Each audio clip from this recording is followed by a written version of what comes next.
হেতুত লাগক আৰু আপোনালোকেও জাতিৰ হকে মাত মাতক কাৰণ জাতিৰ হকে অকল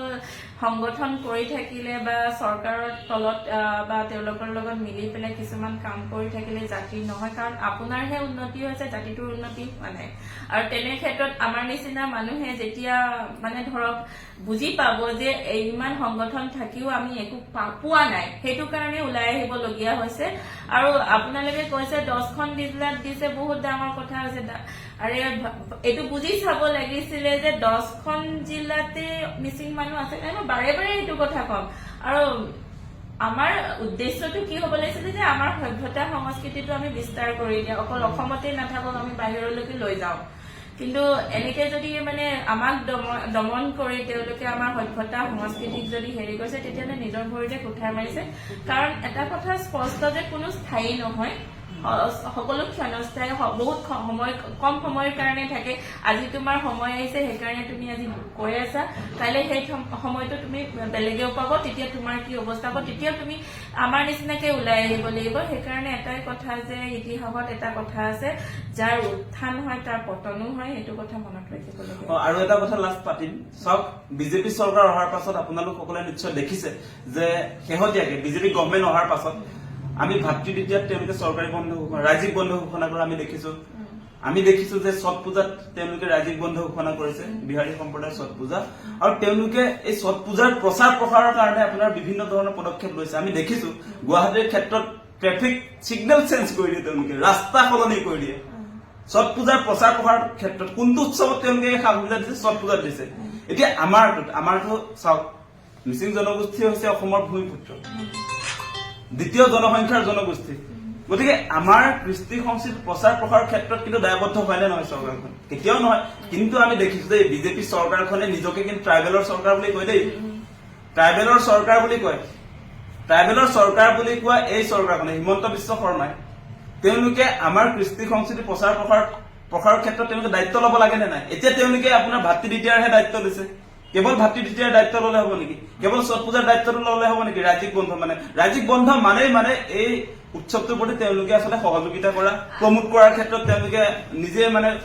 নিজে ইনভলভ হোৱা চৰকাৰখন এটা কথা আছে যদি এই চৰকাৰখনে ট্ৰাইবেল চৰকাৰ বুলি নিজকে কৈছিলে যি জাতি মাটি ভেটিৰ কথা কৈছিলে আজি জাতি মাটি ভেটিৰ কথা কৈ তেতিয়াহ'লে শিলহাকুত যিবিলাক ট্ৰাইবেল মানুহ আছিলে তেওঁলোকক কিয় উচ্ছেদ কৰিলে মোৰ ইছ্যু তাতে আছে শিলহাকুত ট্ৰাইবেল মানুহ বহুতে আছিলে তেতিয়াহ'লে কিয় উচ্ছেদ কৰিলে আৰু সেইটোতে বুজি পাব লাগে যে এই চৰকাৰখন নিজৰ স্বাৰ্থৰ কাৰণে চৰকাৰ ইহঁতে কয় কিবা কৰে কিবা আজি যদি তেওঁলোকে সঁচাকে যে কৈছিলে হিমন্ত বিশ্ব শৰ্মাই যেতিয়া ইলেকশ্যনৰ আগত কৈছিলে আমাক মাটি লাগিবনে নাই আমাক মাটিৰ অধিকাৰ লাগিবই তেনে ক্ষেত্ৰত সেইটো কৈ পেলাই তেওঁলোকে তেওঁ ভোট পাই পেলাই নিৰ্বাচনত জয়ী হল তাৰ পাছত কি হল আজি খিলঞ্জীয়া মানুহবিলাক উচ্ছেদ হল আৰু এতিয়ালৈকে তেওঁলোকে পুনৰ সংস্থাপনৰ কথা চিন্তা কৰা নাই না ক্ষতিপূৰণৰ কথা চিন্তা কৰিছে আৰু ক্ষতিপূৰণ যদিও দিছে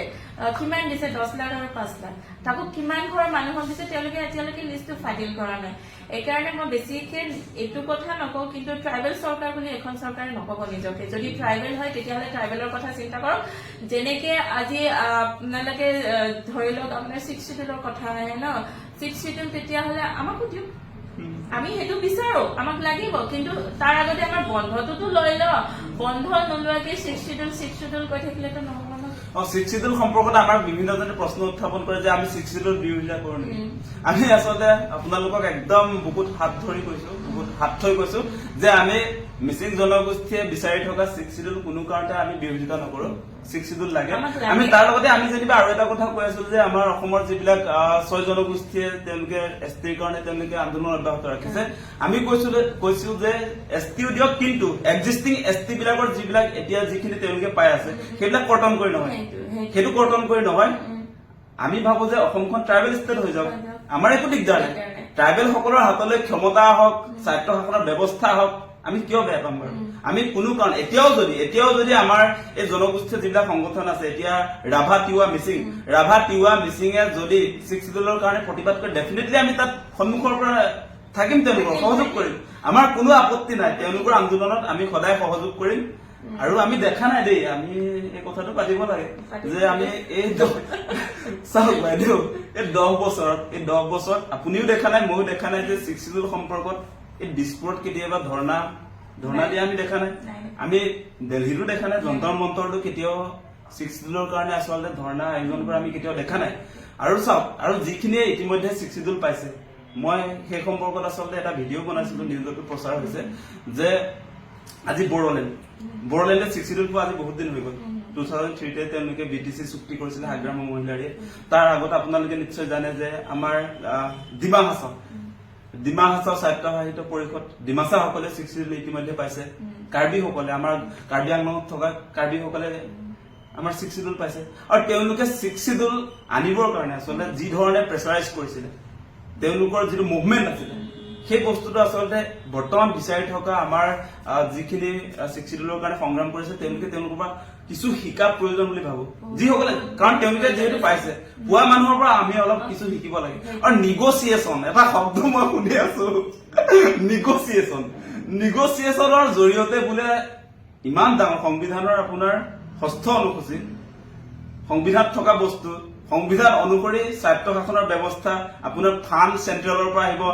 আমাৰ ষ্টেট গভৰ্ণমেণ্টে কোনো ধৰণৰ বাধা আৰোপ কৰিব নোৱাৰে, চেন্ট্ৰেলেও নোৱাৰিব, সংবিধানে দিছে যিহেতু ক্ষমতাটো। গতিকে এই ক্ষেত্ৰত ইমান এটা ডাঙৰ এটা বস্তু আনিবৰ কাৰণে নিগচিয়েচন বস্তুটো কি মানে? নিগচিয়েচন মই শুনা পাওঁ আপোনাৰ গাড়ীৰ এই ডিলাৰ বিলাকত যে আমি দাম দৰ কৰো, আমি ছেকেণ্ড হেণ্ড আপোনাৰ এই গাড়ী ডিলাৰ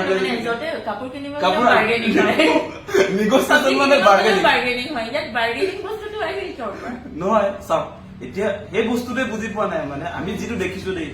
আমি এতিয়ালৈকে যিটো দেখিছো,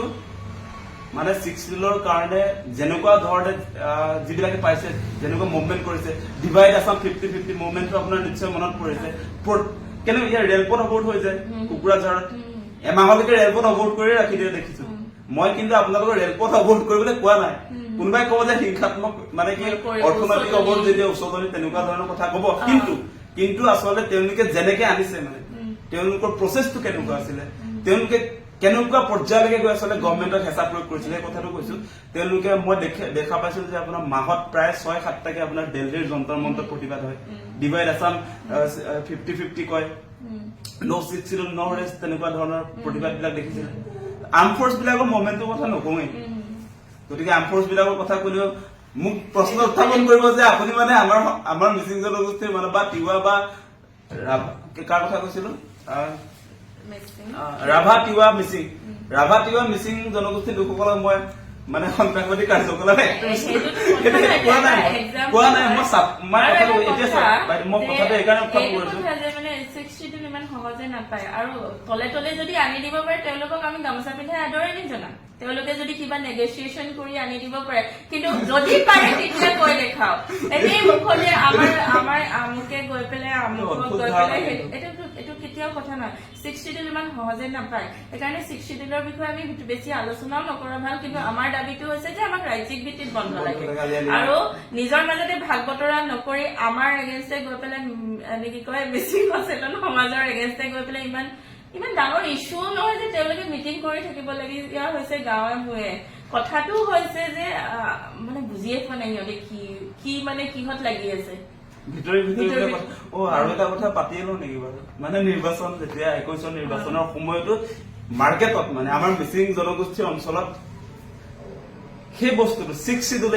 এই দুটা শব্দ সাংঘাতিক ধৰণে প্ৰচাৰ হয়। সেইটো পুৰা চাহিদা বাঢ়ি যায়। যেতিয়া ইলেকশ্যন আহে তেতিয়া চাহিদা বাঢ়ে, মাৰ্কেটত খুব চলি যায় যে 6 শিডিউল। এইবাৰ মানে আমি দেখিছিলো, এইবাৰ ইলেকশ্যনত আপোনাৰ 21ৰ যিটো বিধানসভা ইলেকশ্যন আছে, তাতে মিচিং অঞ্চলবিলাকত তেওঁলোকে প্ৰচাৰ কৰিছিলে যে যদি বিজেপিক জিকাই দিয়া হয় 3 মাহৰ ভিতৰত বোলে 6 শিডিউল পাব। আৰু উপনিৰ্বাচন, মই থাৰুৱা উপনিৰ্বাচনত আছিলো, সুশান্ত বৰগোহাঁই বুলি এজন কেণ্ডিডেট বিজেপিৰ, তেখেতক বোলে জিকাই দিয়ে 6 শিডিউল পাব। এজন বিধায়কে কি 6 শিডিউল দিব পাৰে নেকি কেতিয়াবা? আৰু অসম গভৰ্ণমেণ্টৰ কোনো এক্টিয়াৰ নাই বাইদেউ। গতিকে মানে এই বস্তুটোৰ পৰা অলপ সাৱধান হোৱা ভাল। আমাৰ নিজৰ